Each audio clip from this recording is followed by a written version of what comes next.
Well, ladies and gentlemen, last week, Randy Hillier was back in Ottawa to face his charges, and he made a very surprising move, removing his legal counsel from the record, which left a lot of people shocked. Now, the reason Randy has done this is because he plans on bringing forward more witnesses than his bank account can afford. Moving forward, Randy plans on self-representation, and he's hoping to set a precedent with this trial. Now, Randy did do a brief interview outside of the courthouse that day in Ottawa. We'll take you to it right now. Also asked for the full and complete disclosure that my previous counsel had to be expedited and sent over to me and absolve my former counsel of any obligations on that.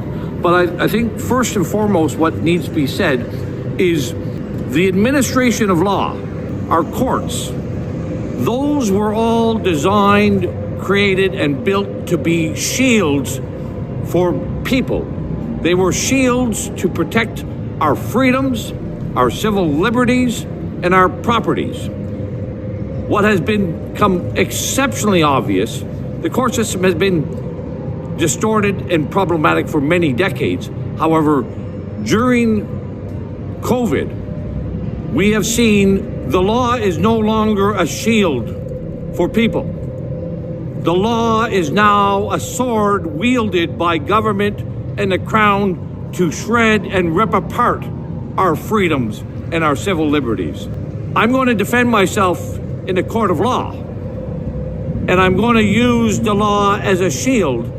And what needs to be done here is the cover-up, the abuse, the horrendous burdens that people are having to carry because of this weaponization of our legal system has to be exposed, and it has to be destroyed.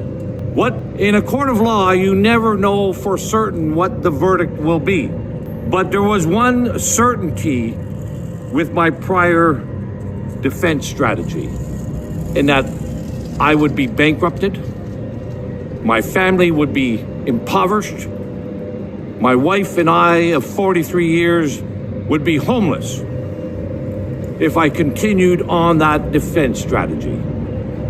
That is not a just outcome. Wise words from a very wise man. This Thursday, I'll be dropping an interview where Randy Hillier will be joining me from his Scuttlebutt Lodge on my YouTube channel, as well as Randy Hillier's YouTube channel. If there's any questions you would like me to ask Randy, please leave them in the comments of this post, and I'll be sure to ask them.